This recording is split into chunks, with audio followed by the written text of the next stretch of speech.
8:28 de la mañana recibimos a Ronald González.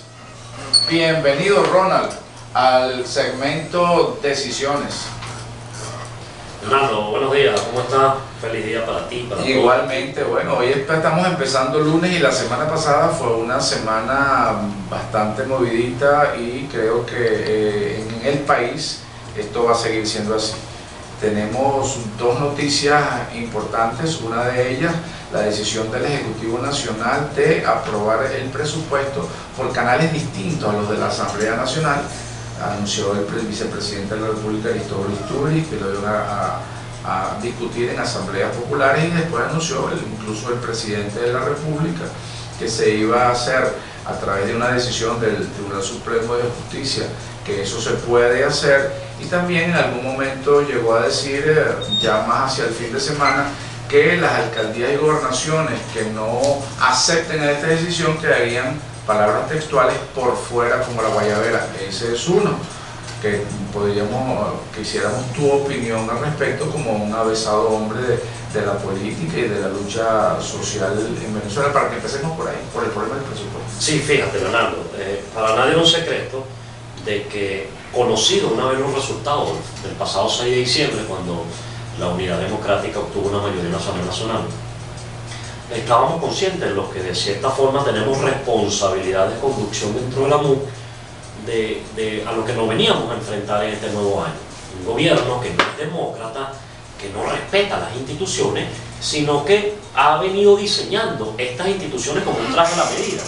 Hoy vemos cómo el gobierno cruza nuevamente la línea constitucional, porque al final la Constitución es un pacto social, donde está establecido, Leonardo, los derechos, libertades, garantías de los ciudadanos, pero además la Constitución establece la limitación en el ejercicio del poder para que quienes estén gobernando de turno en ese momento, bueno, no se traspasen en sus funciones.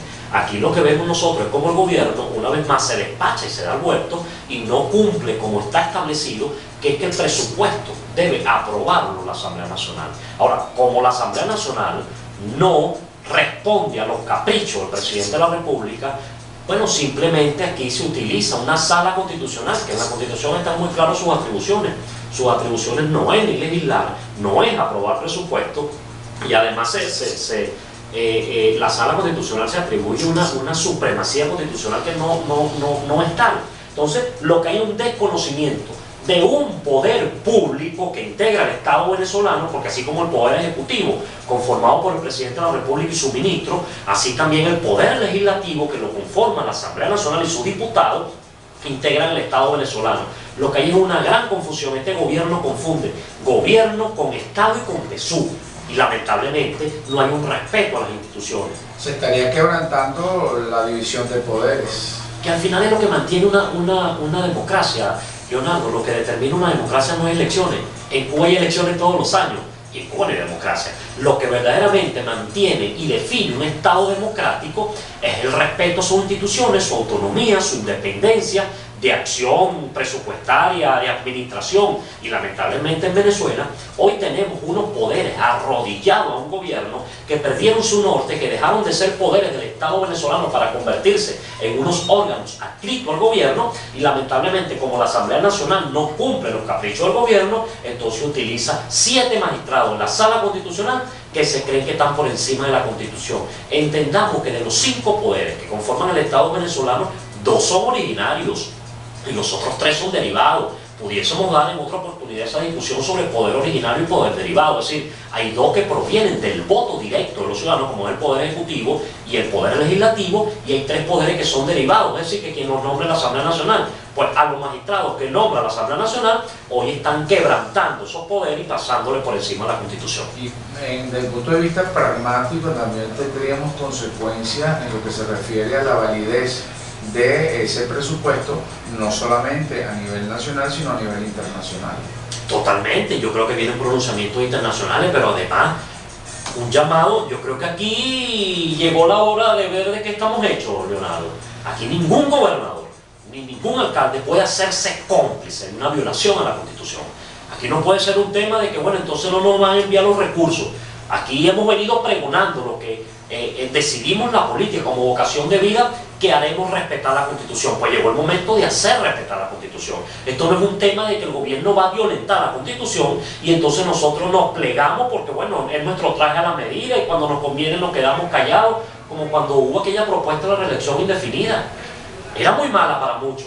Cuando Chávez la alargó y la extendió a los alcaldes y gobernadores, bueno, hubo mucha gente que pasó por debajo de la mesa. Entonces yo creo que con este tema del presupuesto hay una violación flagrante a la Constitución y los que somos demócratas, los que respetamos las instituciones, debemos ponernos, bueno, en la acera del frente de esta decisión y democráticamente hacerle frente a una violación flagrante a la Constitución. ¿Cree esto entonces que en lo que sería una línea dentro de la Mesa de la Unidad Democrática sería que los alcaldes y o gobernadores que están dentro del ámbito de la Mesa de la Unidad Democrática van a rechazar el presupuesto propuesto por el Ejecutivo Nacional? Bueno, pero es que no hacerlo, Leonardo, es hacernos cómplices. Entonces el gobierno es violador de derechos humanos, de las leyes, de las instituciones, de la Constitución, de los derechos y garantías y libertades del pueblo, pero cuando me conviene me quedo calladito.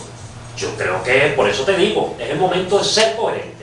O el gobierno es un violador de la Constitución y de las leyes establecidas, bueno, o simplemente nos vamos acostumbrando y cuando el gobierno no me toque los intereses, entonces yo creo que es el momento y esa discusión se estará dando de la Mesa de la Unidad. Por supuesto habrá una línea que bajará a la Mesa de la Unidad a todos sus alcaldes. Otro hecho importante acaecido la semana pasada fue el nombramiento por parte del Papa Francisco al Colegio Cardenalicio a nivel internacional a Monseñor Baltasar Porras, lo cual fue recibido con beneplácito en muchos ámbitos. Esto después de las consabidas felicitaciones, porque no es común, hasta ahora era solamente Jorge Oroza Sabino, quien fue, por cierto, de aquí de Valencia, y que se constituye en el segundo cardenal en este momento. Se originó un debate en la Asamblea Nacional en el cual se pretendía y se aprobó un acuerdo de apoyo a eso. Sin embargo, en medio del debate hubo la intervención de un diputado, Ujbel Roa, quien empezó a atacar verbalmente tanto a Monseñor Urosa como a Monseñor Baltasar Porras. En ese momento, bueno, en primer lugar, el análisis político, vamos a decirlo así. El Papa Francisco es una persona quien es tenido por una persona que en el ámbito de la política no es ningún neófito. De hecho, por ejemplo, más bien, vamos a dejar la pregunta en el aire y vamos a ir, pero vamos a dejarla completa.